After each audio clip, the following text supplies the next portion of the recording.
Hi, welcome back to Sew, Grow and Cook. Today I'm going to be making some soft, spreadable goat's cheese using some of our lovely goat's milk. Now this one is flavoured with garlic and black pepper and salt, and I've got it on a oat cracker, or an oat biscuit as they call them here, and it's absolutely delicious.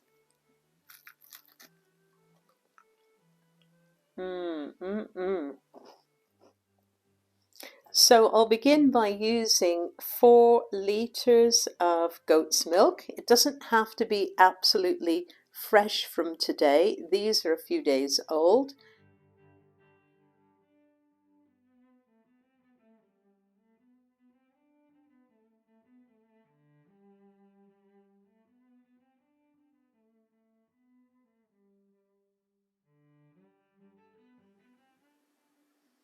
Right, so I put the milk into the saucepan and clip on my little thermometer, and I want to get it up to 180 degrees Fahrenheit,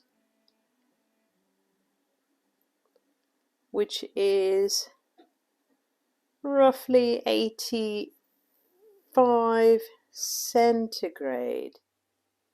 So the temperature's reached 180 degrees. It's time to remove the pot from the heat and cool it in a bowl full of cold water. Okay, so I've put this saucepan of milk into a washing up bowl full of cold water, and the idea is to get the temperature down to about 88 degrees Fahrenheit before moving on to the next step. So initially I'm just going to stir it.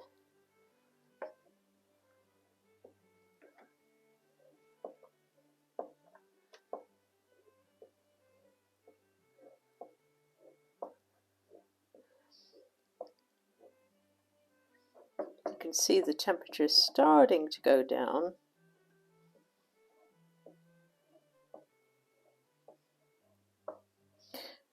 But this will take a few minutes, and you might have to change the water a few times because that's getting hot already as it absorbs the heat from the pan. We'll be back when it's down to 88 degrees.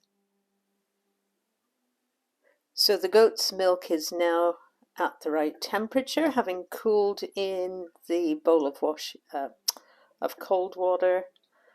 It took about 20 minutes or so, and I'm ready to put in the cheese culture. Now I use an aromatic mesophilic cheese culture, and I get mine off the internet. The brand is Mad Millie, but I'm not sponsored by them. It's just what I use, and it seems to work quite well with this. So now I can take out the thermometer, and I'm going to add the mesophilic cheese culture. So what I do is I just sprinkle it onto the surface of the milk. Oopsie daisy. Don't want to throw the packet in. And I stir that gently into the milk.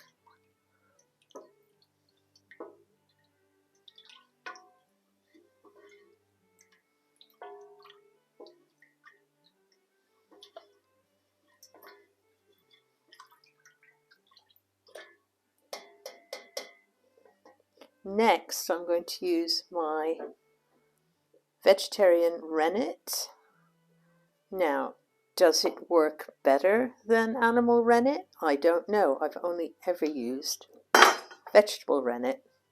So I'm just sprinkling 1, 2, 3, 4, 5 drops.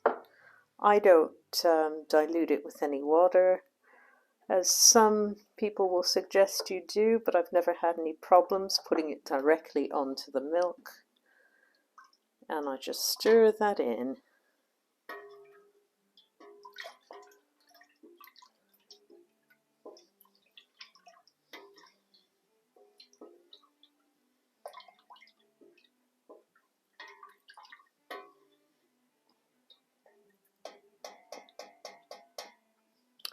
So next I'm going to put the lid back on.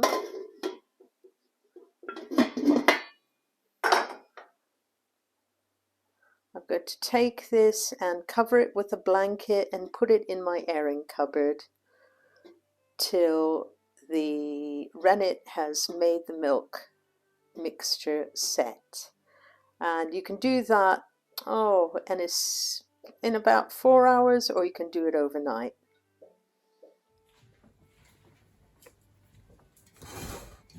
So it's the next day, and you can see the curd has set here, and it's time to strain it in a muslin lined colander into a big saucepan.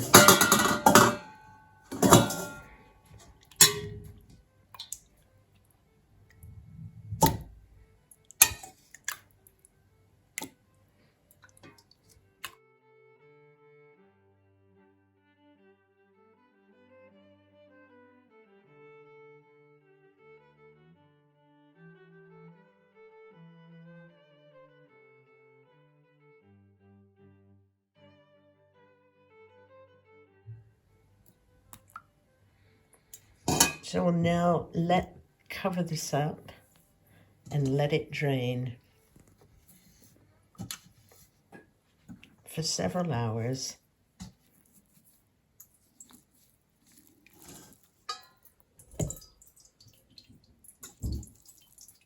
And come back when most of the moisture is run through. Okay, so I've let this drain overnight in a colander in the cheesecloth, and you can see it's reduced in bulk by a lot, and I've drained the whey. You can keep the whey and feed it to animals apparently, or you can put it in your compost heap.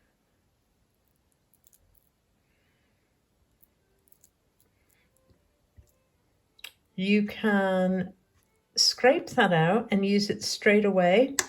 If you've made a lot, you can put it in little freezer tubs, unseasoned, and keep it in your freezer for a couple of months. Don't season it if you are going to put it in your freezer. It freezes much better if it's just left plain. I like to eat it with cracked black pepper mixed in, and some sea salt and garlic, or you can use garlic powder. It's up to you. You can have it plain. Some people just like it plain. Some people put herbs and spices and salt and whatever else they really enjoy. You can also use it for sweet dishes. It makes a really nice cheesecake. So there you have it. If you want to make this a little bit drier, you can continue letting it drain in the same cheesecloth for a little bit longer, but I would suggest putting it in the fridge for that.